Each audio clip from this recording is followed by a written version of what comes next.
donde te puede llegar un video de ti mismo burlándose de ti, por ejemplo, y dices, ¿de dónde llegó esto? O de tu abuelita pidiendo ayuda y dinero, y ¿qué está pasando? Entonces, eh, todas las personas tenemos que al menos tener estas herramientas para poder responder ante las dificultades de la desinformación en el presente. Entonces, antes de empezar a explicar la caricatura, lo que vamos a ver es un teaser de esta.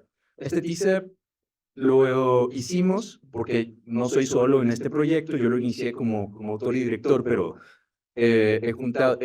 bueno, convocamos a un equipo de artistas, animadores, de músicos que pudieran hacer este proyecto grande algo tangible y algo interesante. Entonces, vemos aquí. Y para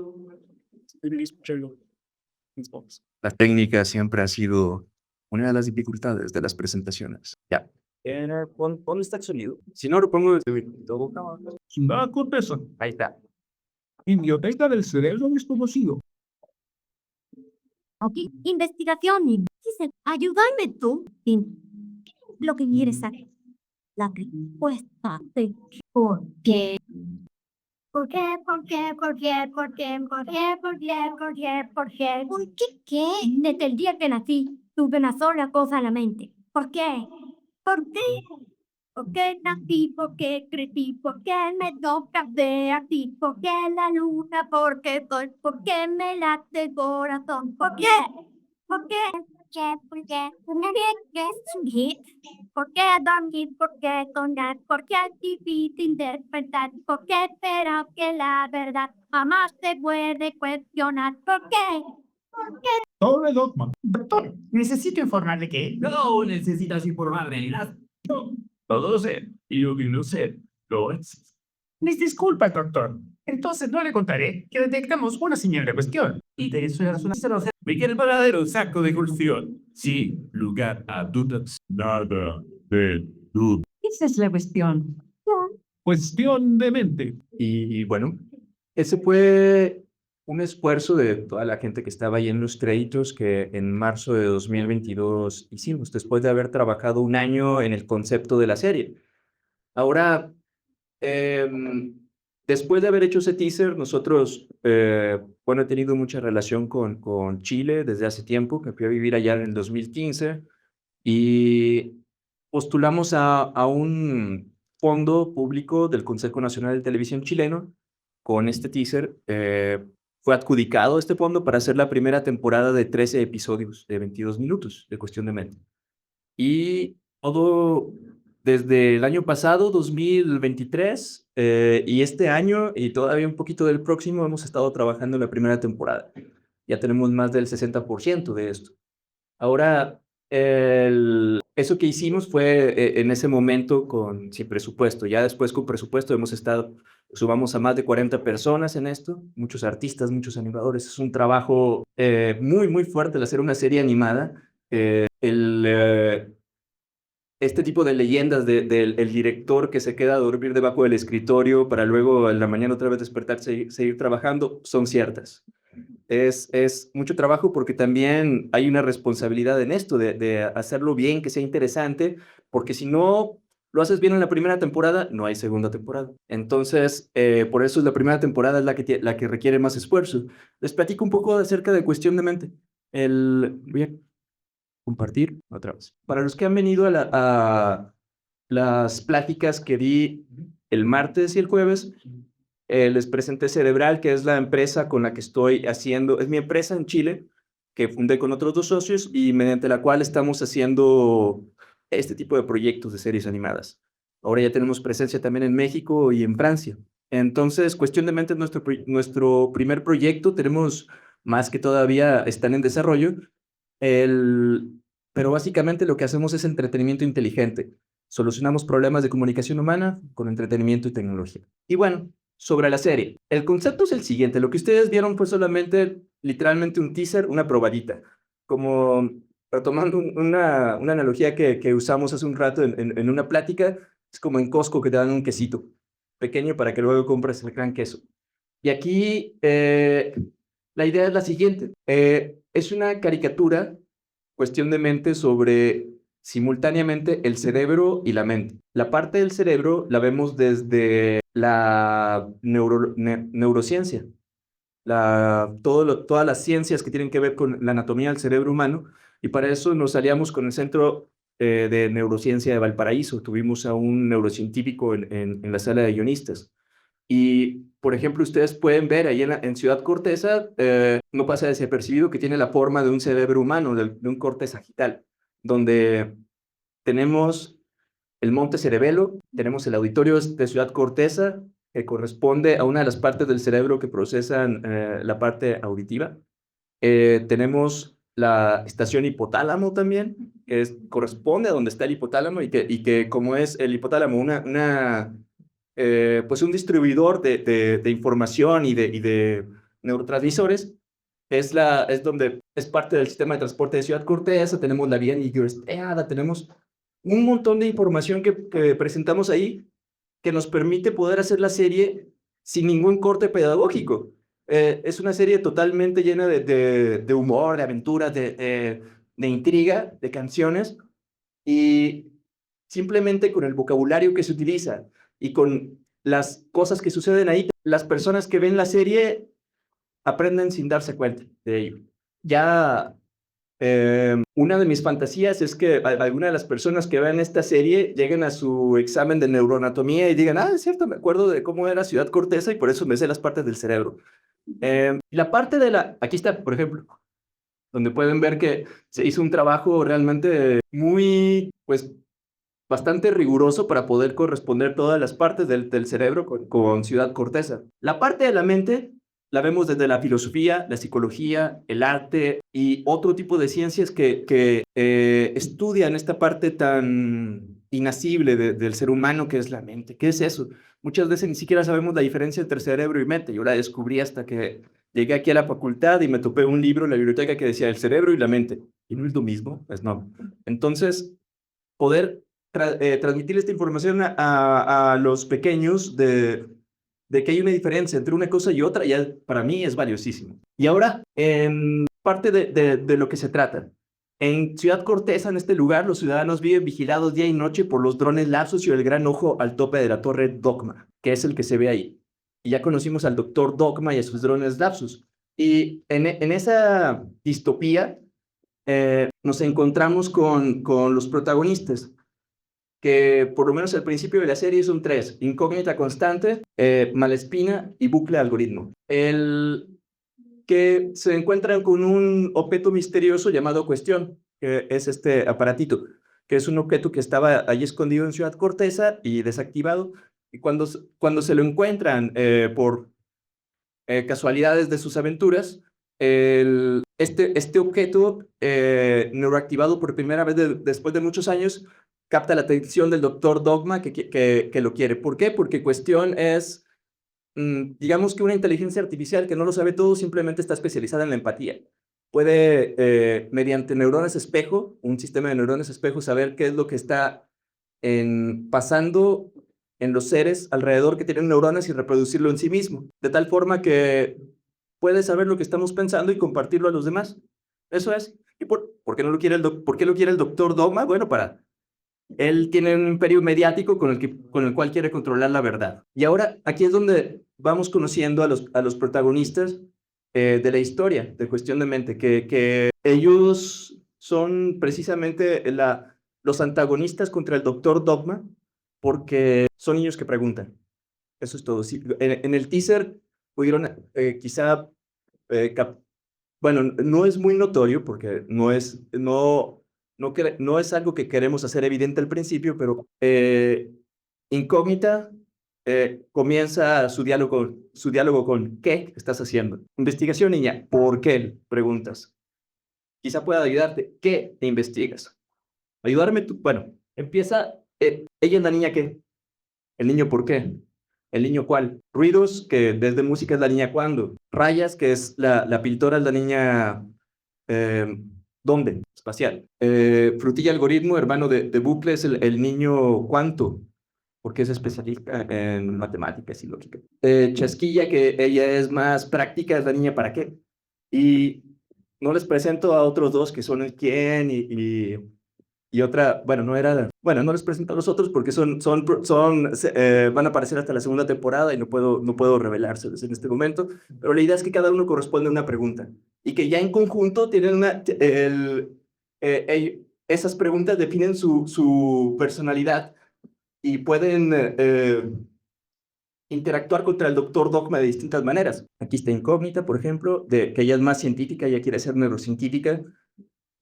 Malespina, que el pobre es un escéptico natural que no confía en nada, ni siquiera en sí mismo. Bucle, que es un pequeño niño que es un optimista natural y también un niño hiperactivo y creativo. Tenemos a Cuestión, que aquí es una representación de Cuestión como es como puede captar el estado mental de las personas también y puede compartirlo, puede de alguna forma llevarlos a lo que llamamos el espacio mental, donde pueden compartir lo que tienen el contenido de las mentes cada uno.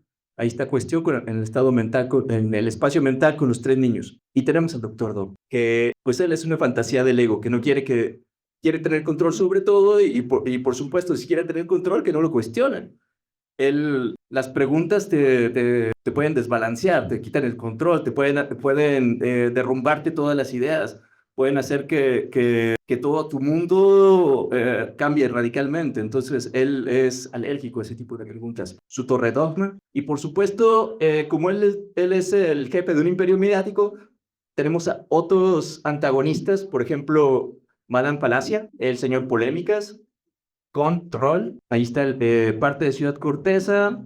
Y bueno, aquí tenemos, por ejemplo, los 3 episodios de la primera temporada, que están hablando de cada episodio. Cada episodio tiene el título de una pregunta. El primero es ¿cuál cuestión? Simplemente sobre las preguntas en sí misma, la curiosidad. Tenemos, por ejemplo, Prohibido Dormir, que es uno de mis episodios favoritos porque me desvelé mucho para hacerlo. Tenemos, por ejemplo, el bucle, que es sobre el personaje, que es sobre imaginación, y muchos otros más. Por ejemplo, uno que me gusta mucho es el Gran Festival de Cinestesimatografía, donde como es una ciudad imaginaria y futurista, hablamos de un nuevo arte que es sinestésico, y que le llaman cine también, pero con ese. Ahora voy a presentarles un ejemplo de uno de los episodios. Los episodios no están terminados, por eso les voy a presentar el episodio y algunas partes están así como cortadas y no animadas y tiesas, pero con un ejercicio de imaginación se ve muy bien. Entonces, el episodio no lo vamos a ver completo, voy a estar haciendo pausas y aquí lo importante es que después de ver estas partes del episodio les voy a decir qué es lo importante del episodio en cuanto a la estructura narrativa de y cómo usamos la estructura para poder transmitir un mensaje importante en este caso. Entonces, querido Luis, ¿podrías apagar la luz, por favor? A ver cómo se va a escuchar desde acá, porque lo voy a tener que transmitir desde mi computadora. ¿O puedes hacer que el sonido pase desde allá? Bueno, no se me vaya. Vamos a ver cómo. Ah, el sonido, ¿verdad? Bueno, ya volvimos ahí. Y ahora pueden... Torre Dogma. Demasiado temprano. Mírame. Lo tienes, Dogme. Lapsus, ¿qué haces durmiendo aquí? Descanso. Para recuperarnos y así ¿Qué haces durmiendo aquí? ¿Descanso? ¿Descanso? ¿Desde cuándo descansan las máquinas? desde que los programó para ser los más eficientes posible. Al igual que los humanos, debemos descansar cada noche para recuperarnos y así poder comenzar un grandioso día cada mañana. Ni se atrevan a limpiar eso. ¿Acaso no recuerdan que tienen una misión? Deberían estar afuera buscando la cuestión. La noche es para descansar. ¡Bah! Dormir es una pérdida de tiempo. ¡Es inútil! ¡Impráctico! ¡Inmoral! ¡Lo tengo! Si nadie duerme en Ciudad Corteza, la constante actividad neuronal neuroactivaría la cuestión de forma permanente, dándonos más tiempo para encontrar su neuroparadero. ¿No dormir? Pero doctor, ¡eso es! Puro no dormir hasta acabar con el sueño, definitivamente. Ciudad Corteza. Menos temprano. Biblioteca del cerebro desconocido.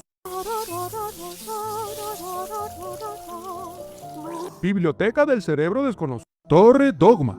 Demasiado. Primero, no era una pirata. Para vez en el parque, Biblioteca del cerebro desconocido. Fue todo un sueño. Dijo, fue todo un sueño. A ver, repasemos otra vez. Estábamos parados en el Parque Pensamiento, cuando de pronto nos vimos transportados hacia un vacío extraño donde flotábamos. Tiene que haber sido un sueño o una alucinación. Entonces, ¿por qué todos vimos la misma pirámide flotante parlanchina? Eso es demasiada coincidencia. ¿Cuál pirámide? ¿Cuántas pirámides flotantes parlanchinas has visto últimamente, niño? 3. ¿En serio? Primero, no era una pirámide, era un octaedro irregular. Segundo, si el octaedro utiliza algún tipo de señal, podríamos rastrearla y descubrir su ubicación. ¿Sí? ¿Cómo? ¡Fácil! Estoy a punto de descubrir cómo. Solo requiero analizarlo un minuto más. ¡Lo tengo! Esperen. No lo tengo. No los vengo a callar, los vengo a echar. Es hora de cerrar la biblioteca. ¡Váyanse a dormir a sus casas! Dulces sueños, Nemo. No puedo creer que tenemos que pausar nuestra investigación por 8 horas. ¿Y qué vamos a hacer, acaso? ¿No dormir? Prohibido dormir en Ciudad Corteza. Ciudad Corteza. Primera noche sin dormir. Extra informativo de Poleminotas con su anfitrión, el señor Polémicas. Noticia de última hora. Gracias a una iniciativa de Dogma Medios, a partir de hoy está prohibido dormir en Ciudad Corteza. En neuroconferencia de prensa, la alcaldesa Cabeza dijo: Gracias a esta maravillosa idea, todos seremos más productivos y felices. Mírenme, no he dormido en toda la noche y ni ojeras tengo. ¿Qué opinan los expertos? Por un lado tenemos a la profesora Vero Veraz, quien ha estudiado el fenómeno del sueño por 30 años. Esta medida es un paparrucho irresponsable. El sueño es una necesidad básica. Si la gente no duerme, pronto habrán consecuencias catastróficas como... Se acabó su tiempo. Es importante escuchar todas las perspectivas. Por otro lado, tenemos a la encantadora Úrsula Falaz, persona cuya opinión importa, porque es famosa. Gracias, Polly. Al contrario, es lo mejor que nos ha pasado. Eso de dormir está completamente out. Lo de hoy es mantenerse despierto. Y si nos da hambre en medio de la noche, no habrá que esperar hasta la mañana para comer un delicioso sándwich. Eso tiene mucho sentido. ¿Qué es ese ritmo que invade nuestros cuerpos y nos llena de alegría? Es la refrescante energía de Dogmaos. máximo poder despertador. Nueva Dogmax. Quédate despierto el tiempo que quieras sin efectos negativos. Efectos negativos pueden incluir temblores de párpado y hipertensión. Este producto incluye dosis letales de lucha y yuyo, entre otros. ¿De dónde salió este holgorio indecoroso? ¿Esas bebidas energéticas son gratis? Más que gratis, son obligatorias. Todo esto me da mala espina. Pero es cierto que ahora tenemos más tiempo para continuar con nuestras averiguaciones sobre la pirámide. Octaedro. Y sí, al fin los adultos tuvieron una buena idea. ¿Y tú qué piensas, Bucle? ¿Bucle? Prohibido dormir, prohibido dormir, prohibido dormir, prohibido. Ey, sí tú, niño panqueque rosa, ¿buscas un lugar donde no dormir? ¡Oh, no! Tengo mucho sueño. Prohibido dormir, prohibido dormir. Digo, sí. Busco un lugar donde no dormir. Detesto dormir. Ah, sí, también detesto dormir. Si buscas un lugar donde no dormir, estás en el lugar correcto. ¿Clave? Z. Guarida de los dormilones. ¿Aquí es donde no duermen? Algunos tomamos nuestro sueño muy en serio. Algo me dice que tú podrías ser uno de nosotros. ¿Cómo te llamas? Niño panqueque rosa. Bienvenido a la resistencia. ¡Niño panqueque! ¡Niño panqueque! ¡En dormir! Ciudad Corteza. 2 días enteros sin dormir. ¿Ves, Lapsus? Mi plan funciona a la perfección. Llevo más de 2 días despierto sin el más mínimo efecto negativo. ¡Lapsus! ¿Por qué hay una manada de elefantes morados en la calle? No son elefantes, doctor. Son los vehículos limpios. Incógnita constante. Me llevó 2 noches enteras, pero construí un detector de campos electromagnéticos que nos permitirá rastrear las señales del objeto misterioso. Ese cachivache no sirve para nada. Además, he resuelto el misterio. Vimos una pirámide porque en realidad habitamos en el Imperio Azteca y todo lo que vemos ahora es una simulación creada por neurocomputadores de piedra manejados por dinosaurios empresarios alienígenas y sus contadores auditores. ¡Tengo la certeza absoluta! ¿Qué le hiciste a mi pared? ¡Esto es un disparate! Atención, anuncio especial del Dr. Dogma. Ciudadanos de Ciudad Corteza, ahora la humanidad conquistó la luna. Luna, llegó el momento de llevar a cabo el siguiente paso lógico. ¡Destruirla! Así nunca más será de noche y viviremos en un día eterno y glorioso. Pero doctor, si destruye la luna, se acabarían las mareas. Nos inundaríamos y los restos de la luna caerían sobre nosotros, destruyéndolo todo. ¡Elucubraciones injustificadas! Y ni siquiera acabaría con la noche. ¿Estás seguro que la falta de sueño no lo ha afectado, doctor? Afectado tendrás tu disco duro. Mi cerebro funciona mejor que nunca. Los genios más grandes de la historia están a mi lado. Tu idea es genial y definitivamente no va a destruir la Tierra. Eres el más inteligente de todos nosotros. Estoy orgulloso de ti, muchacho. Gracias. Gracias. Eso significa mucho, sobre todo viniendo de ti. ¿Destruir la luna? No sé por qué, pero eso me da mala espina. ¡Es terrible! Hay que detener ese rayo antes que anochezca y sea disparado. ¿Pero cómo? ¡Oh, no! Se acabó el elixir mágico que me hace mucho inteligente. ¿Cómo detener Dogma Kaboom Luna? Lo tengo. Dogma no podrá destruir la luna si nosotros la destruimos primero. ¿Qué? ¿Cómo se te ocurre que vamos a destruir la luna antes que Dogma? Primero la salvamos. Después la destruimos. Antes, Después. antes, Después. antes. Después. ¡Bucle! Ahora nunca sabremos qué iba a decir el octaedro flotante. El diodo está mal puesto. ¿En qué estaba pensando? Mucho mejor. ¿Se están olvidando de lo importante? Dogma va a destruir la luna. Debemos detenerlo antes de que se ponga el sol en 12 horas. ¿Cuáles 12 horas? Las que quedan para... ¡Ah! Dormimos todo el día. Quedan 5 minutos para la puesta del sol. ¡Vamos! Ahí está la torre Dogma. Perfecto. Solo tenemos que cruzar... 3 actos... eso, el audio. Bueno, y entonces obedece esa estructura en la cual siguen un camino los primeros 2 actos para poder llegar a una consecuencia terrible y después aprenden que ese no era el camino correcto. Entonces, esto es cuestión de mente. Todavía es un producto inacabado que va a salir al aire, creo que en abril de 2025. Y espero que llegue a sus ojos próximamente. Y ahora cedo la palabra a los demás dialogantes en la mesa. Muchas gracias. Gracias, Juan, por la presentación de esta caricatura que nos entretuvo mucho. Y si recuerdan la presentación, en la publicidad, se nos hablaba acerca de esto, de cuestión de mente, como una caricatura sobre pensamiento crítico. Y al respecto tenemos a nuestros dialogantes. Primero va a participar el maestro Ariel Tambirán, ya es conocido por varios de ustedes. Tenemos que es docente de la Facultad de Filosofía de aquí de la Universidad Veracruzana y ha escrito diversos textos, diversos artículos y libros hablando acerca del pensamiento crítico. Entre ellos tenemos los libros Habilidades de Pensamiento Crítico y Creativo, Toma de Decisiones y Solución de Problemas, y otro texto en donde fue coordinador, titulado Pensamiento Crítico en Iberoamérica, Teoría e Intervención Transdisciplinar. Por supuesto, tiene muchos otros artículos, pero digamos estos serían los más representativos para el tema en cuestión. Le doy la palabra. Gracias. Estoy como usted, yo no había visto este video. Me sorprende gratamente en algunas cosas y me preocupa en otras, pero pues voy a notar de haber un diálogo con ustedes, con Juan, con Guadalupe, quizá con Ada también, pero también conmigo mismo. No he dormido en 3 días. Por años a mí me ha interesado el pensamiento crítico y tengo un dogma, ¿no?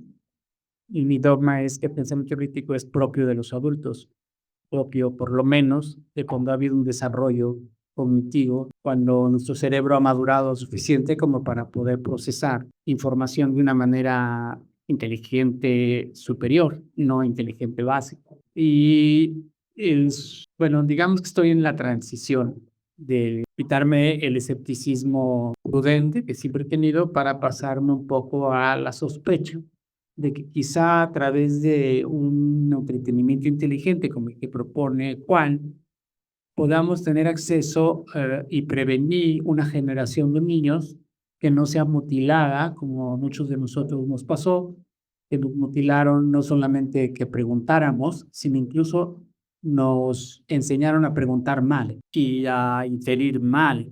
Pues estamos llenos de desorden en las preguntas y de pseudo respuestas, pseudo soluciones, y luego nos quieren hacer responsables de adultos en una toma de decisiones cuando nuestro cerebro cognitivamente no fue bien, no tuvo los mejores insumos. Y voy entonces a hacer un par de cuestionamientos, a ver si me ayuda Juan y también lo de la mesa y ustedes también. Es la viabilidad de que podamos prevenir mediante mantenimiento inteligente el futuro del pensamiento crítico del mundo. las universidades hemos apostado que es la educación universitaria e incluso la de posgrado la que da los pensadores críticos. Niños, no. Educación media superior, no. Menos en la adolescencia, cuando están guiados por un montón de, vamos a llamarle así, de insumos para el propio desarrollo, porque no está mal desarrollarse en el sistema óseo. El adolescente está creciendo y sus huesos están cambiando. Y también está creciendo su aparato psicológico, sus emociones están a todo lo que dan, que van a servir, pero muchas veces lo distraen tanto a nivel cognitivo, intelectual, que a esa edad no se puede pensar. A esa edad se tienen hijos sin saber cómo se hicieron, pero se pudieron. A esa edad se va de la casa, a esa edad prueban drogas, a esa edad deciden no estudiar, un día sí, un día no, que están confundidos. ¿Y cómo se supera la etapa de la preparatoria? Bueno, todos los que estamos aquí ya la superamos. Pero esos niños que van a ver esto se van a enfrentar a una etapa cognitiva, pero también una etapa emocional y una etapa donde el sistema nervioso tiene que madurar también para que todos los procesos biológicos maduren. Y entonces no es tan fácil creer que una caricatura pueda prever. Preguntaría, ¿el enfoque del pensamiento crítico que está suponiendo cuestión de mente es integrado? O sea, ¿está estimulando el aparato psicológico del niño, el aparato biológico del niño y el aparato intelectual, suponiendo que existe? Porque no... Otra vez, tendría que demostrar que el niño puede procesar información con abstracciones, con análisis. Ok, vamos a analizar. Siempre, análisis no es eso. Por lo menos análisis conceptual, análisis lógico. A lo mejor vamos a dar, como dirían en los neurotransmisores, ciertos precursores para algún día tener un análisis semántico o un análisis estructural lógico, no solamente de lógica clásica, sino de lógicas neumortónicas, etc. Por ahí la mi primera pregunta, si son precursores, realmente son las bases o están haciendo algo más que las bases. Y la segunda, que yo creo que va a alimentar un poco la investigación que estoy haciendo con la Universidad de Guadalupe, es si no estamos jugando, porque recientemente vi una película que no entendí mucho porque hablan tan rápido las caricaturas. Yo no me formé en eso, era Intensamente 2. Ni la 1 ni la 2 me educaron en nada. Me dormí. Pero realmente esto llega al aparato cognitivo y psicológico del niño, o ese entretenimiento nada más. Y eso me da pesadillas, entretener, porque hemos entretenido mal al niño y cuando llega a la universidad tenemos que empezar con él. La verdad, créamelo, como profesor de universidad por más de 40 años, en esta y en otras universidades, en este país y en otros países, yo me he dado cuenta que llegamos muy mal a la universidad. Nos debieron haber enviado más chiquitos. Teníamos más plasticidad cerebral. Llegamos sumamente enfermos, ni siquiera maduros en lo cognitivo. En lo poquito que había, ¿estás previendo esas enfermedades con este entretenimiento inteligente? ¿O estamos abriendo, y eso va a ser el concepto que va a manejar Guadalupe, estamos abriendo una brecha que entre, por ejemplo, yo no voy a entender ese mundo, pero también a lo mejor ustedes tampoco, no tienen hijos todavía, pero estamos haciendo una brecha para futuros niños que no se van a adaptar a menos que vean esas caricaturas. ¿No sería que estemos generando y estemos abriendo un abismo de comunicación? Esa sería mi segunda cuestión. ¿Qué tanto estas preguntas seguirán siendo en el futuro del cerebro humano? Sobre todo con inteligencia artificial, yo no necesito pensar ninguna de esas preguntas. Todas se pueden trabajar. Piénsenlo un momento, que el uso de ciertas inteligencias artificiales nos resuelven el qué, cuándo, el dónde. GPS es un dónde ustedes no necesitan usar mapas, ¿no? ¿Dónde estás? ¿Dónde vas? Aquí va, movimiento en tiempo real. ¿Para qué preguntarse dónde, cuándo? La filosofía requiere el por qué, pero también si no tiene los otros insumos, y mi última pregunta, ¿hay un algoritmo en esa serie de preguntas? En mi libro sí, en mi libro yo pongo los tipos de preguntas y yo digo que hay una lógica en el pregunta. Entonces, mi pregunta es si hay un supuesto teórico de orden en las preguntas. Esos serían mis 3 cuestionamientos. Muy bien, respondo. Perfecto. Gracias, Ariel. Bueno, retomo algo que dijiste, hablaste de enfermedades. Y yo creo que ninguna caricatura o producto así es una panacea. No podemos solucionarlo todo. Ponemos nuestro granito de arena y esperamos lo mejor. Lo hacemos de la mejor forma posible y para que pueda llegar al mayor público. Sí, nosotros al decir lo estamos haciendo de la mejor forma posible, ahí también empiezo a contestar otras preguntas. Estamos con el Centro de Neurociencia, con otros centros de psicología, yo mismo que sé filosofía y otro tipo de personas, estamos utilizando todos nuestros conocimientos como para poder asegurarnos de no hacer daño, de no abrir brechas que puedan tener resultados negativos. Eso es algo que no podemos estar nunca 100% seguros, pero vamos a hacer lo mejor que podamos y conforme vayamos teniendo resultados, vamos a ir mejorando nuestro camino. Yo creo que la brecha que ya existe de comunicación entre las nuevas generaciones y las generaciones presentes es algo que solamente se va a ir acrecentando.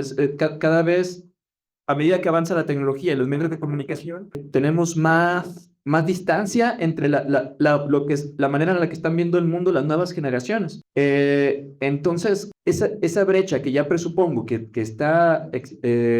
ya está presente y que solamente se va a ir acrecentando, este tipo de caricaturas intentan dar herramientas para que los mismos niños, como semillas en su presente, vayan poco a poco integrando a medida que van creciendo, pasan por la terrible adolescencia, que luego van llegando poco a poco a la madurez para que retroactivamente empiecen a funcionar. Quizás les sirvan desde la infancia, qué bueno, y empiecen a preguntarle, como ha sucedido con esta caricatura, que empiezan a preguntarle por qué a los padres por cualquier cosa, y empiezan a cantar, ¿por qué? ¿Por qué? ¿Por qué? Y empiezan a cambiar la letra, que es maravilloso. O sea, en la letra se pregunta Malespina por qué dormir, por qué soñar, y después de escuchar esta caricatura he visto a muchos niños que empiezan a decir, bueno, ¿por qué caminar? ¿Por qué llover? ¿Por qué tengo que ir a la escuela? ¿Por qué? Y los pobres padres me llaman después, Juan, ¿por qué le mostraste esa caricatura? No me deja de molestar. ¿Por qué? Y yo digo, qué bueno. Entonces, es algo que en la adolescencia no se va a poder evitar, pero veo la adolescencia como un paso dialéctico en el cual estamos en la infancia, desde cierta estructura, nos desestructuramos en la adolescencia para construir nuestra propia estructura y llegamos a la madurez como una síntesis de ese paso que tuvimos que dar. Y ahí es donde muchas de las cosas que aprendimos en la infancia empiezan a tener sentido. Decimos, papá y mamá tenían razón. O no tenían razón y ya tengo una mejor respuesta. Demente tenía razón. Demente dogma tenía razón. Entonces, bueno, ahí respondiendo las primeras 2 preguntas, en la tercera sí hay muchos presupuestos detrás, incluyendo tu teoría de las preguntas.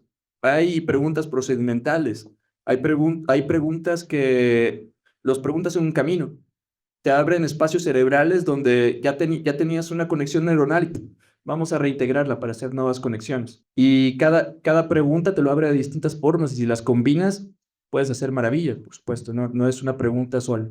Espero con eso haber comenzado. Bien, gracias. Daremos paso a la participación de la maestra Guadalupe Marcial. Ella es licenciada en Pedagogía por parte de la Universidad Veracruzana, maestra en Gestión de Aprendizaje en Ambientes Virtuales por parte de la Universidad de Guadalajara y maestra en Educación por parte de la Escuela de Estudios Superiores Ayam. Tiene experiencia docente en diferentes niveles educativos, preparatoria, universidad, posgrado y educación continua. Actualmente es académica en la Universidad Veracruzana en las licenciaturas en Pedagogía y Desarrollo Integral de las Personas con Discapacidad. Le damos la palabra. Bueno, buenas tardes a todos. Antes que nada, Juan, te quiero felicitar porque creo que eso esperamos, ¿no? Que haya una caricatura que de verdad aporte y haga reflexionar y preguntarse, porque así es como pues llegamos al conocimiento, preguntándonos y cuestionándonos. Y bueno, creo que es una buena iniciativa, me encanta. Pues yo soy pedagoga, entonces para mí la educación es parte primordial en la formación integral de la persona. Nosotros aprendemos en todo momento, es continuo, estamos construyéndonos y deconstruyéndonos. Y la educación la encontramos informal, formal, no formal. Y los niños de ahora, pues, los vemos normalmente en los medios electrónicos, ¿no? Vi tus episodios, me parece interesante, pues hablas de las neurociencias, entonces veo el juego. Y el juego es una parte importante para también la parte dialógica. En la educación nosotros nos formamos por el juego y aprendimos muchas cosas que era un simple juego en ese entonces, a lo mejor el stop, pero ya calculábamos la inteligencia espacial, generamos varios conocimientos sin darnos cuenta, ¿no? Y ya es cuando vamos avanzando que le damos tanto nombre a esos aprendizajes. Me gustó mucho y mi pregunta es, ¿a qué público está dirigido? Porque si tú viste, a todos nos tenías viendo y esperando ver la continuación. Es interesante. Yo creo que a lo mejor ya has hecho muchas investigaciones, ya lo testeaste y te vas a encontrar con otras nuevas que a lo mejor iba para niños y lo terminan viendo los padres, ¿no? Entonces, ¿qué puedo rescatar de esa parte? Pues sí, que es las animaciones muy padres, los colores. Sin embargo, no hay que perder de vista, bueno, en las etapas del desarrollo de la persona. Y hablábamos, bueno, Capirán mencionaba lo de las brechas y vimos o vemos las brechas como esa distancia real o un fragmento de la realidad que hay entre dos elementos. Y todos estamos en una brecha, la generacional, la de las etapas del desarrollo.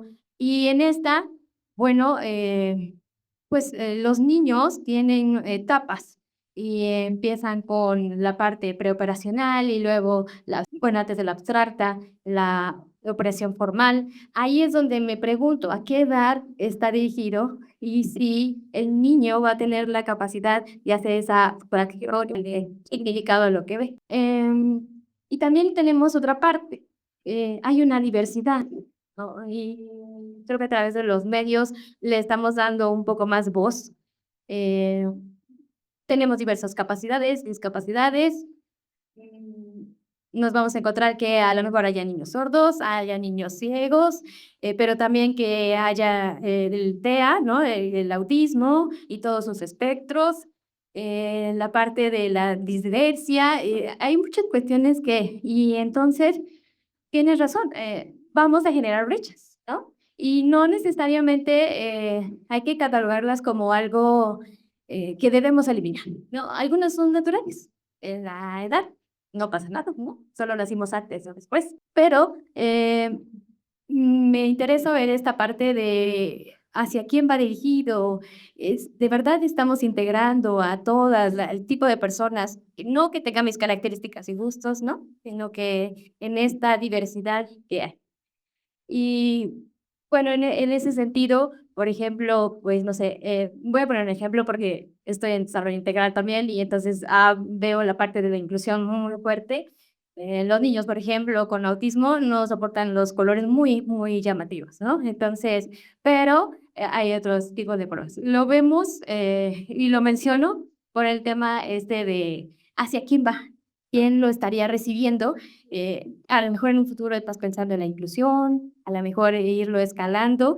Y mi pregunta de por qué a quién va, si estamos conscientes de las etapas del desarrollo de los niños.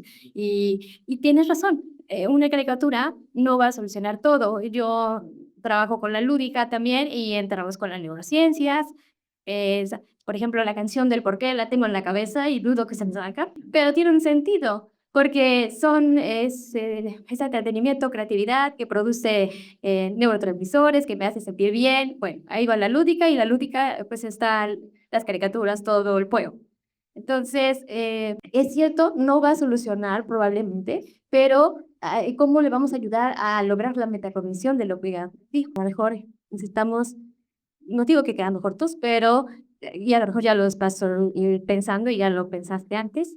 Pero sería interesante ver, darse cuenta de su aprendizaje. Muchas gracias. Sí, bueno, pues, gracias. Primero hablando sobre a quién va dirigido, específicamente el target es niños y niñas de 7 a 11 años. Es un taller que tenemos bien definido y es un target que se conoce como, de alguna forma, el target dorado, porque es muy difícil que una caricatura para primera infancia le guste a todo el mundo, porque es demasiado básica. Una caricatura para adolescentes no la van a poder ver los niños. Algo para adultos, no, tampoco. Entonces, generalmente es en ese target de 7 a 11 años donde tenemos las cosas más democráticas, por llamarlo de alguna forma, que podrían llegar a gustarle también a los adultos o que le llamen la atención a niños más pequeños, dependiendo de qué caricatura, por supuesto. Aún así, nosotros, si llegamos a pensar en que le pueda gustar a todos, no le va a gustar a nadie, o quién sabe. Y si pensamos, nos acotamos a esos niños de 7 a 11 años donde tenemos también ya varias etapas. Están pasando de la preoperativa poco a poco a la abstracción cuando van llegando a la preadolescencia. Y para eso somos muy... trabajamos mucho en la sala de guiones y en la sala de arte para poder hacer que lo que decimos pueda ser entendido de una forma por todo el público, pero si otras personas tienen otro nivel de aprendizaje, también puedan entender algo que los niños chiquitos no van a captar. Eso es difícil, pero lo hacemos. Hay cosas abstractas, pero que requieren cierto nivel de abstracción, pero no se requieren para poder entender la caricatura. Y así podemos hablarle más a los niños de 10, 11 años sobre cosas que los de 7 no van a entender. Pero de eso no depende. Ahora, sobre la diversidad, en el equipo hay 5 personas con TEA. Desde el equipo de guiones está un guionista que también trabaja conmigo, bueno, trabajó conmigo en 31 minutos y que es una persona que tiene un trastorno del espectro autista que lo hace apenas funcionar para la sociedad, pero es un genio. Y él se puede quedar callado todo el día, al final del día levanta la mano, dice algo que le cambia todo y que se da cuenta de cosas que ninguno de nosotros y que se da cuenta de cosas que ninguno de los otros podría haber visto y que nos dice, ¿saben qué? Eso puede ofender. Eso es algo que me molesta y que podría molestar a otras personas. Esto no es coherente y nos hace cambiar muchas cosas y es muy valioso. Y también bueno, en broma a veces a las personas de la sala de arte también, bueno, sabiendo, es una broma que nosotros le llamamos los autistas plásticos, porque suele haber bastantes personas con TEA en esas áreas que son muy sensibles para las cosas visuales y también nos ayudan hasta cierto punto a regular los estímulos demasiado fuertes. Además, bueno, por ejemplo, en la parte inferior izquierda siempre guardamos un espacio para que pueda ver un video de una persona hablando en lengua de señas. Es decir, hasta donde podemos, tratamos de ser inclusivos, porque ya es algo que no puedes dejar de ser en esta época, si quieres que tu caricatura llegue lejos o que tu producto llegue lejos. No podemos, por supuesto, atender a todas las necesidades, pero hasta donde podemos, lo hacemos. Siempre, nosotros hasta no tenemos pedagogos en el equipo. Dios mío. Sí, ¿verdad? Como dice Federico, estamos contratando. Sí es algo que nos hace falta. O sea, habemos personas con conocimientos de pedagogía, pero es algo que también, y que lo tomamos en cuenta, pero no hasta el momento no hemos tenido el presupuesto para contratar a más gente que también vea ese tipo de áreas. Aunque tenemos una concepción de los estados de aprendizaje, también es algo que a mí me gustaría, por ejemplo, que el equipo se concentrara más en ello y fuera más a profundidad.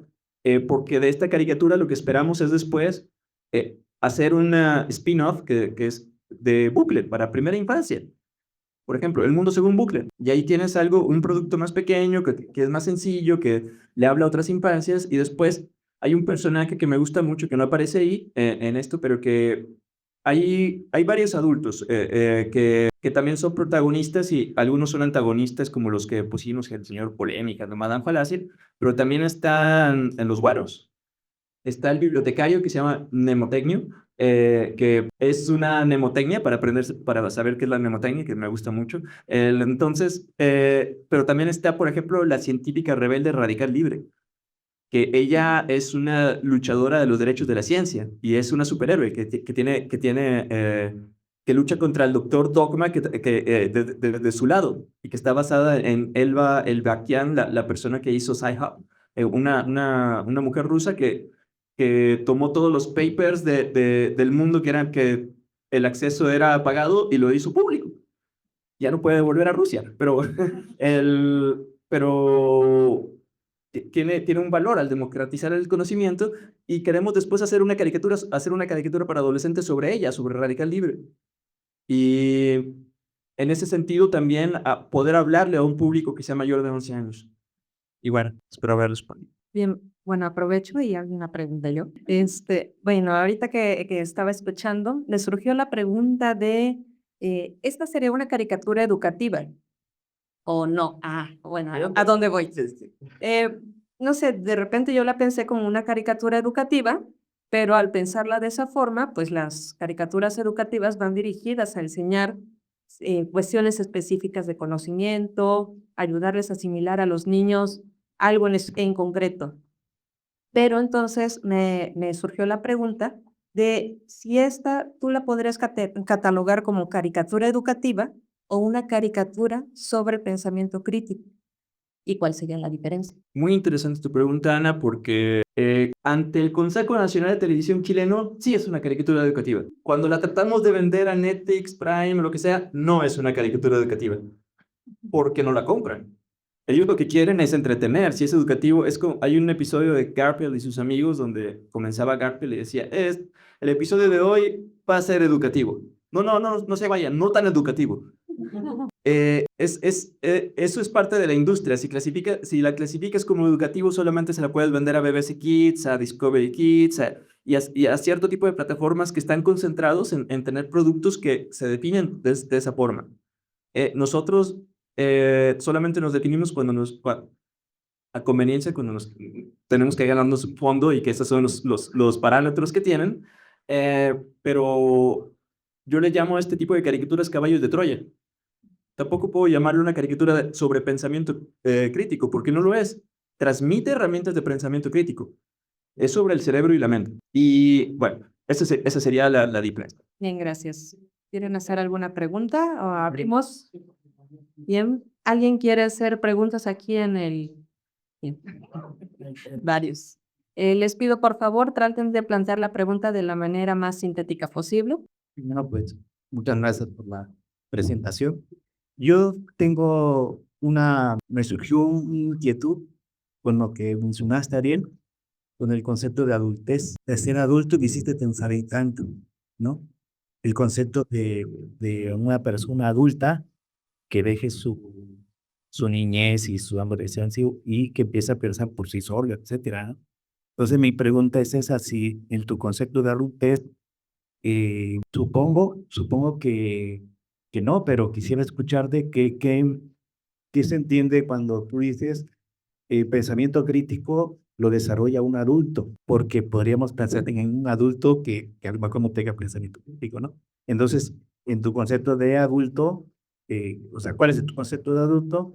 Y la segunda es la idea de análisis. ¿Qué tipo de análisis, no? Tiene que hacer ¿qué tipo de análisis propones o considera que hace una persona que tiene pensamiento crítico? Porque hay casos en donde yo he estado un poco más conectado, que es en niños no muy pequeños, pero de 5 años, digamos que en adelante, que juegan ajedrez y hacen análisis. Si tú le preguntas por qué, hacen un análisis quizá diferente al que hace un filósofo, un lógico, ¿no? O quién sabe, pero sí hacen análisis y al grado que niños de 9 años actualmente están en un nivel, en ese juego, en un nivel muy alto, que inclusive están revolucionando el ajedrez ganándole a grandes maestros que han sido representativos en Como tal vez Juan también pueda tener una opinión cercana a la mía, dado que él ha estado trabajando más con niños y que ha visto los efectos de, no vamos a llamarle así, de los diferentes algoritmos detrás de esta creación. Yo me he dedicado a crear más los algoritmos para solución de problemas universitarios y mi queja sería que el universitario no es tan adulto como lo esperamos. Y adulto lo pienso en términos cognitivos, no de edad. Un adulto cognitivo es como veníamos viendo, tenemos una etapa preoperatoria, operatoria, una analítica conceptual. Obviamente una analítica conceptual requiere que tengas conceptos, no palabras. Yo diría que entonces el niño sí hace un análisis, hace partición de palabras, algorítmicamente incluso hace, no sé, ellos lo están haciendo con espacios, colores, objetos. Esas particiones pues son desde la primera infancia. Pero nosotros en las universidades no podemos ir a partir objetos, ni nada con eso, todo lo tenemos que hacer con conceptos, no con palabras, con conceptos, con modelos, con teorías. Entonces, yo diría que para mí un adulto de pensamiento crítico es decir que tiene la suficiente plasticidad cerebral del niño, porque se la conservaron. Sobrevivimos a un mundo de adultos de edad, sobrevivimos a muchos maestros, entre comillas, sin una adecuada formación para educar niños, pero sobrevivimos y nuestra plasticidad nos permitió llegar a enfrentar ya textos donde se exigía el análisis de conceptos y nos costó, pero lo logramos y después hacemos abstracciones de teoría. Entonces yo sumaría no la edad, sino la plasticidad cerebral que tiene el niño, continuada a una serie de insumos que son las teorías y los modelos. Si tú no puedes vértelas con teorías y con modelos, son los niveles abstractos universitarios y son los niveles abstractos de la mente adulta, yo diría, del pensamiento crítico. Ahora sí, reconozco que de eso lo estamos discutiendo, estamos viendo cómo hacer una progresión de pensamiento algorítmico, espacial, quizá de colores primero, después de objetos por sus formas. Esto es lo que le toca a la maestra de kinder, a la mamá, o sea, no sé. Pero en la universidad suponemos que esos algoritmos están más que rebasados. Estamos en diagramas de flujo incluso conceptual o teórico, interteórico.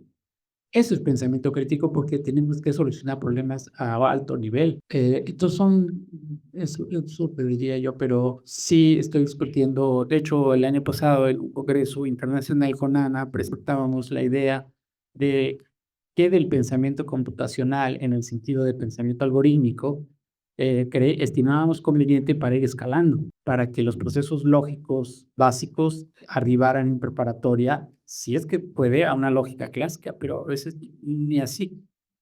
Pero sí me interesaría un programa, después de ver lo que está haciendo Juan, que pudiéramos incursionar en algoritmos que sí, me acuerdo de los 7 años, la lógica clásica ya puede estar bien instalada. Tienen plasticidad cerebral de manera natural, pero los insumos podrían ser no nada más colores, diversiones y juegos, entonces ya deberían ser conceptos. Y que sí los hay. A mí me sorprende un niño a mí le mostraba yo a Yaraí, como un niño está jugando, se saca aquí, y ve la tele y se distrae, y el otro está piensa en la jugada, y regresa y le da la jugada, y vuelve ahí, no deja de brincar, no deja de ir a ver, está jugando. Por la plasticidad cerebral, no por la edad. Pero claro que las jugadas que está pensando las está procesando lógicamente, porque tienen consecuencias. Es vida o muerte, además, el juego. Y además hay valores. Entonces, bueno, tú entrenas a tus hijos en ajedrez, reconocemos cómo está eso, pero ¿cuántos son así? La mayoría, incluso en la universidad, no quieren jugar ajedrez porque implica pensar, imagina. No sé qué puedes decir del pensamiento algorítmico escalado. Sí. ¿O cómo le responderías a él? Es algo que también me interesa, Juan Carlos, porque y que está ligado a las etapas de aprendizaje, porque tenemos ejemplos de Mozart que pueden llegar a un nivel de visualización, de creación, de análisis de piezas musicales que ningún otro adulto puede tener. Tenemos niños genios en ajedrez, tenemos adolescentes que saben más matemática que los maestros de las facultades. Y aquí, bueno, hay excepciones también, que hay personas extraordinarias, pero también del lado social creo que hay una tarea para poder aprovechar todo el potencial que tiene el ser humano desde pequeño. La experiencia que he tenido en el extranjero fue muy rica. Al estar en Europa, y esto es algo que platicaba con las personas con las que convivía, porque hice muchas residencias, que ves a un niño francés o un niño alemán y parecen adultos en muchos sentidos. Tienen un nivel de madurez y de concepción de las cosas que los niños latinoamericanos, no solo los mexicanos, no teníamos o no tenemos. Y eso es porque ya hay un estándar cultural, un estándar de educación, un estándar de cuidado del niño, donde se trata de darles todas las herramientas desde pequeños, y son niños que no hay duda que analizan hasta cierto punto, que no hay duda de que bueno, tienes tú, Ariel, tienes una acepción de lo que es pensamiento crítico, que es particular, porque, por ejemplo, pensamiento crítico en Estados Unidos se entiende análisis de alguna forma. Tú llegas hasta un punto más alto donde dices, bueno, aquí estamos hablando de contrastar modelos y trasciende el análisis. Eso ya es hablar de otro nivel, pero sin duda es algo a lo que se puede llegar desde joven también, y que hay ejemplos de ello. Entonces, independientemente de las excepciones que pueda haber, de las personas extraordinarias, creo que a nosotros como personas que estamos transmitiendo conocimiento y formando, tenemos mucha tarea como para darles todas las herramientas a los jóvenes y a los niños para aprovechar su potencial desde pequeños, y que bueno, básicamente eso, que desde pequeños puedan tener estas herramientas del cerebro humano, estas potencias. Sí, van diciendo su nombre, por favor, porque la cámara no lo se enfoca. Entonces, para al menos tener una idea. Hazme. Voy a hacer un close-up. Que no me pongan nervioso. Bueno, hola, soy Ricardo. Mi pregunta es más por mi curiosidad sobre la caricatura. Digo, yo soy fan de las caricaturas y me gustan mucho ese tipo de humor. Yo la vería. Y entiendo que el objetivo es promover el pensamiento crítico. Ahora mi pregunta es si se ha evaluado o si se ha hecho como O sea, nosotros podemos decir, sí, es pensamiento crítico, pero siempre desde nuestra concepción de adultos, de filósofos. Pero ¿se ha evaluado a los niños que han visto la caricatura y realmente han generado un pensamiento crítico? ¿O se ha visto promovido ese pensamiento crítico en los niños que lo han visto? Y bueno, si los puedes contar un poco de un feedback o metacognición que hayan tenido los chicos. Gracias, Ricardo. Y aprovecho también para contestarte algo a ti, Guadalupe, que no lo hice sobre la metacognición. ¿Me acordé? Que no se ha evaluado. Por lo menos no, o sea, solamente tengo ejemplos aislados, pero esto es, hasta que salga la caricatura o tengamos más producto, podríamos hacer estos focus group, pues que es carísimo, hermano. Pero es algo que averigüé y dije, no, Dios mío, no. Después. Entonces, pero nosotros, bueno, en mi empresa abarcamos también ciencia de los datos, que en este caso es tener, una vez que lanzas el producto, poder tener criterios como para poder evaluar ciertas cosas, ¿no? Y poder retroalimentar. No hemos hecho esa evaluación, pero es nuestra intención hacerla, y ahí es donde pueden participar pedagogos, filósofos, psicólogos, y otro tipo bueno, de roles, personas ahí. Sobre la metacognición, y aquí retomando esto es algo muy bonito de la caricatura, y le platicaba a Ariel y a su familia que en la caricatura empezamos a usar palabras para poder hacer más familiares algunos conceptos, o lo que yo llamo también movimientos del pensamiento, como por ejemplo la palabra perspectivizar, que Malespina dice, esto es muy complicado, vamos a perspectivizar la situación, y empiezan a verlo desde distintas perspectivas de tal forma que cambie el fenómeno. Entonces, parte de lo que hacemos es hacerlo obvio. También esta cuestión tiene el poder de metacognición, literalmente. Y al final de la caricatura, a veces dice, ¿de qué te diste cuenta? Me di cuenta de... Entonces es algo que tenemos que hacer evidente para que los niños después digan, me tengo que dar cuenta, tengo que hacer metacognición. No sé qué significa, pero metacognición. Muy bien. Sí, es la clave. ¿Tienen alguien más? Bueno, me llama la atención el saber con qué o bajo qué concepción de mente están trabajando, porque solo lo hizo pensar gracias a la participación de Ariel, ¿no? Mencionó esto como si fueran cosas separadas, ¿no? El aspecto de las sensaciones, de los sentimientos, del proceder lógico, de la racionalidad, del proceder de pensar. Entonces, ¿bajo qué noción de mente están trabajando, pues, su caricatura o si simplemente la están tomando muy abierta, muy al aire? O, y también qué tu opinión o la de los demás presentes sobre, pues, esta teoría, porque no hay nada concreto comúnmente, ¿no? Sobre la mente extendida, ¿no? Tomar en cuenta que todo, en todo el cuerpo es la mente, pues, considerando cuestiones psicobiológicas y también hacia las demás cosas, ¿no? Porque esta teoría también toma en cuenta que los objetos son una extensión, pues, de proceder mental. ¿Cuál es tu nombre? Que no salí del pilar. Gracias, Akitsali. Es muy atinente lo que dices porque tenemos varias concepciones de la mente ahí, ¿no? Como dices, es un fenómeno que no está acabado. Seguimos estudiando y poco sabemos de ello. Y, por ejemplo, con el Centro de Neurociencia, que se concentran más en el cerebro, ellos manejamos ciertos conceptos de mente que tienen que ver con la mente extendida. Un cerebro no funciona si no tiene estímulos. Tiene que tener estímulos ¿de qué? Del mundo exterior, del cuerpo, de las otras cosas, y en ese sentido, ¿dónde está el límite entre dónde acaba la mente y el mundo? ¿Dónde está el límite entre la mente y el mundo?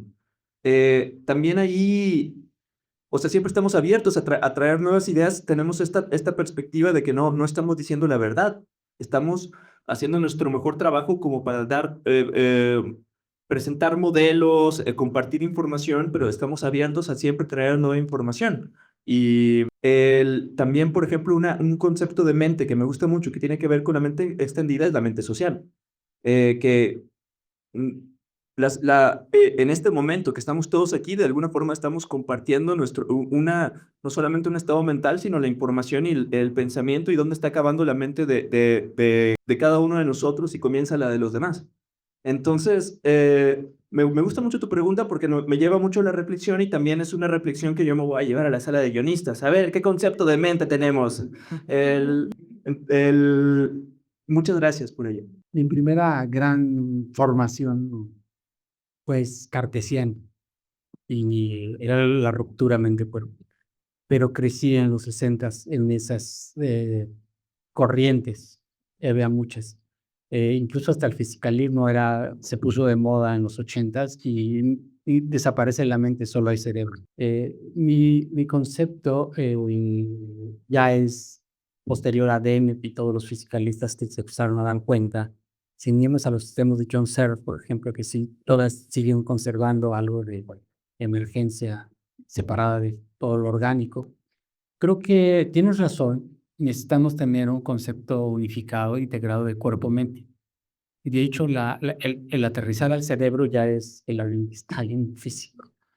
Pero ese cerebro, sin contradecir, más bien ampliar el concepto que acaba de dar Juan, que lo llevó nada más a lo social, yo creo que el cerebro tiene unas hiperrelaciones al cosmos. O sea, el cerebro para pulsar y tener esa conciencia, el cuerpo-mente, digamos, aunque el cerebro está aquí, se extiende hasta la punta de los pies. Pero la vida, la pulsación del cerebro hace que la mente sea en todo el cuerpo, hace que sea social, como él dice, pero piensa, cada vez que comemos, cada vez que vemos las estrellas, hacemos que nuestro cerebro se conecte hasta allá. Entonces, el cuerpo-mente es una parte que se extiende al universo. O sea, tomamos polvo solar, y aquí yo les he dicho muchas veces, si no hubiera polvo solar, no existiría la vida ni siquiera del planeta. ¿Me explico? Entonces, el cerebro es un procesador hiperconectado al cosmos. Estamos conectados a minerales, a neutrinos. Si no vivieran, nos llegaran a cada rato, no seguiríamos vivos.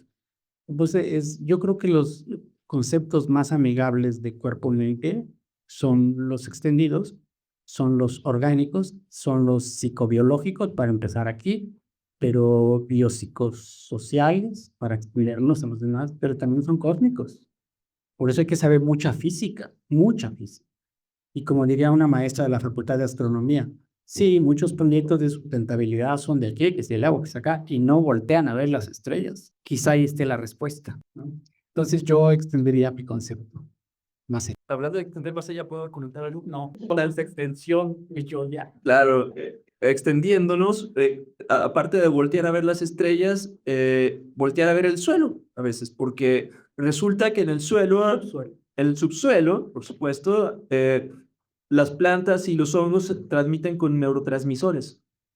No sabemos si hay una vida mental ahí abajo de alguna forma también. Entonces, es también, es muy interesante, claro, es muy interesante hasta dónde llega la mente y dónde podemos encontrarla. Y también yo a veces siento que hay una mente en todos lados y que necesitamos conectarnos a ella. Estamos desconectados de alguna forma a esa mente que está sucediendo en el subsuelo y quizá no en algún otros lados. Los múltiples sensores nos conectan. Tenemos muchos sensores. Lamentablemente solo nos enseñan 5, nos los van mutilando hasta que de pronto ya ni vemos, ni oímos, ni tocamos, ni gustamos. Pero si pensamos en las inteligencias artificiales recientes, están tratando de recuperar todos los sensores que tiene el cuerpo humano. En un momento dado, un auto ya tiene más sensores que un cuerpo humano que los normales de 5. Entonces, si pensamos en las caricaturas como un despertar de todos estos sensores, la inteligencia del niño crecería muchísimo y el cuerpo-mente se extendería a una multiplicidad de sensores. Si va por ahí, otra vez, para mis próximos hijos o para mis nietos. Para mis nietos, claro. Bueno, Ana Quindicos Chiqueños está por eso intrigada qué va a pasar con su hijo en 2 años. Bien, ¿queda tiempo para otra pregunta? Bueno, gracias nuevamente, Kefal. Yo también pertenezco a otra brecha y vería tu trabajo, ¿no? Que definitivamente me encantó.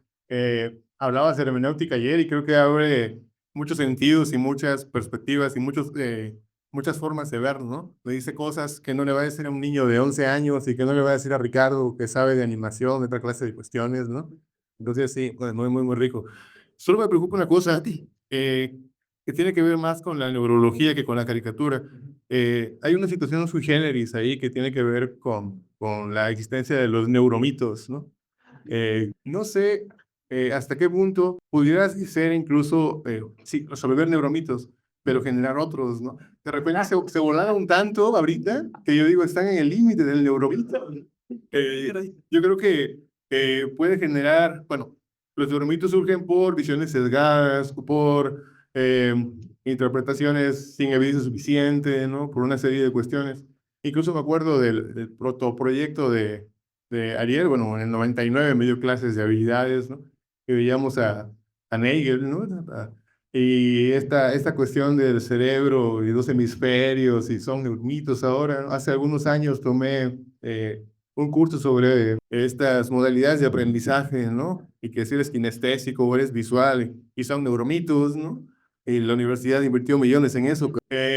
Entonces, no sé hasta qué punto se podrían subsanar algunos, pero abrir nuevos neuromitos, ¿no? Con esta divulgación vista desde una perspectiva tal vez no tan bien entrenada, ¿no? La otra cuestión tiene que ver con el concepto de la niñez que se ha manejado. Me asusta un poco. Hay una crítica a Lippmann, el filosofía para niños, que le dicen que el niño no le importa, ¿no? Que el niño no vale para Lippmann, que el niño vale en tanto el adulto que puede ser. O sea, no me importa lo que es, me importa lo que puede llegar a ser. En el niño no. El adulto, el ciudadano, entrenado, crítico, creativo, es el que le importa. Y bueno, una cuestión muy específica. Me llamó la atención que las preguntas, ni en las tuyas ni en las que mencionó Ariel, aunque bueno, creo que él sí las considera, está ahí cómo, ¿no? Desde la perspectiva de Carnap, por ejemplo, la pregunta científica por excelencia es el cómo. Claro. No solo por qué, ¿no? ¿Por qué llueve? Me interesa saber cómo es que eso pasa, ¿no? Cómo se da la condensación, la precipitación, la filtración, no solamente por qué, ¿no? Y no sé si la consideras para el futuro. Sí, solo es. Vamos para allá. ser más. Qué bonito que hayas usado la palabra neuromitos porque precisamente el doctor Jesús Olivares, el neurocientífico que también participa con nosotros en los guiones, él es divulgador de la neurociencia y es algo que él repite todo el tiempo. Inclusive tiene una sección de neuromitos en una página y son neuromitos como los que tú acabas de mencionar. Usamos el 10% del cerebro, el hemisferio izquierdo es el intelecto, todo ello.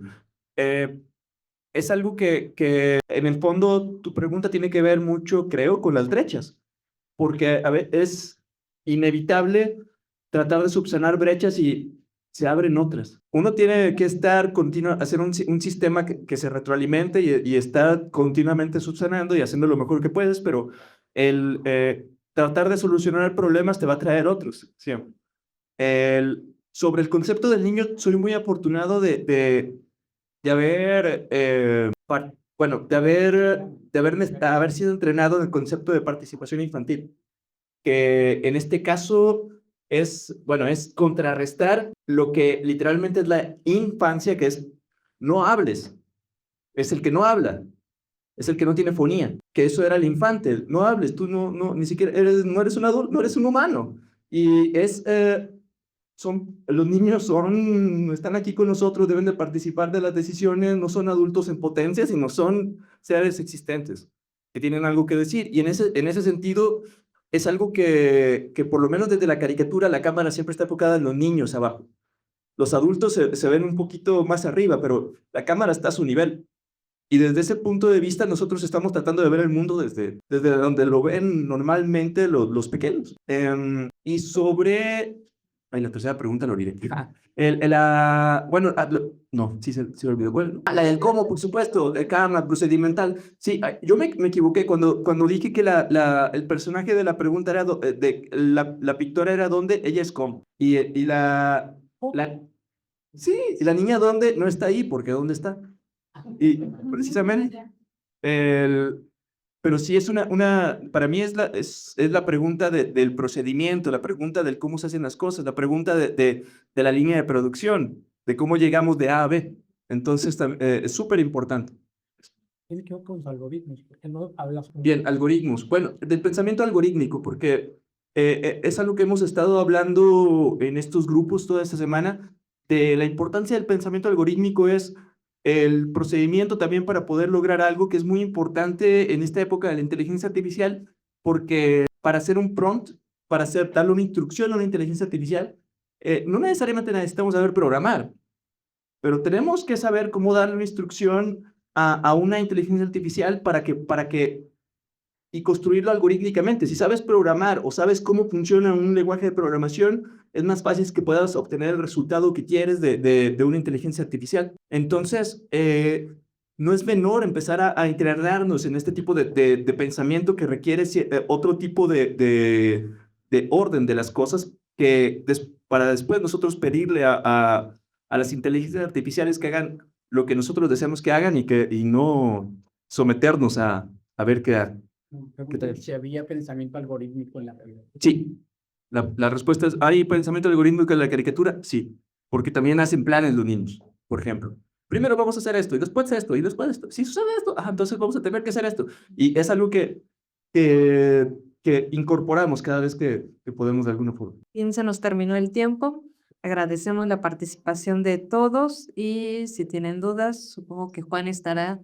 Nada. Bien. Le doy la palabra al director de la facultad. Bueno, pues muchas gracias, Juan.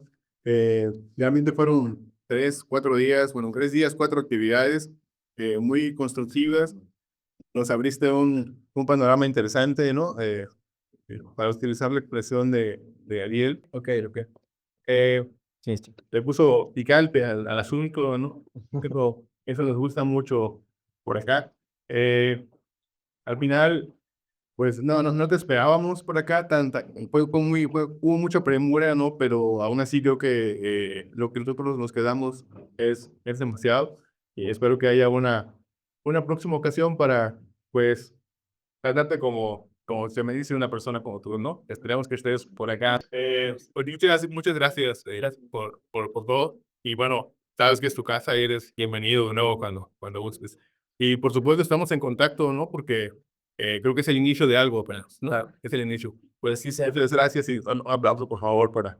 Gracias, Juan. Uno de los logros que vamos a tener después de la visita de Juan es un convenio con su empresa Cereblox en Chile y Francia para hacer un laboratorio aquí y podamos no prohibir, al revés, ser buenos usuarios de las inteligencias artificiales y que los filósofos seamos productivos o visibles, extendidos en nuestra mente hacia no solamente en lo social. Los filósofos podemos producir muchas cosas para los diferentes proyectos globales. Y el laboratorio que vamos a montar aquí, gracias a la asesoría y luego las muestras, pues van a estar estudiantes como Diego, que nos acompañen un par de años antes de que se vaya, como Juan, que se fue, pero va a regresar, y también otro compañero por ahí que está, ya no lo veo, Eduardo, Onésimo, y todos los que se vayan a sumar harán que esta nueva manera de ver la filosofía, ¿no? Con arte, que yo como que no comparto eso, como lo tengo en mi matrimonio, y ya no me meto más con el arte.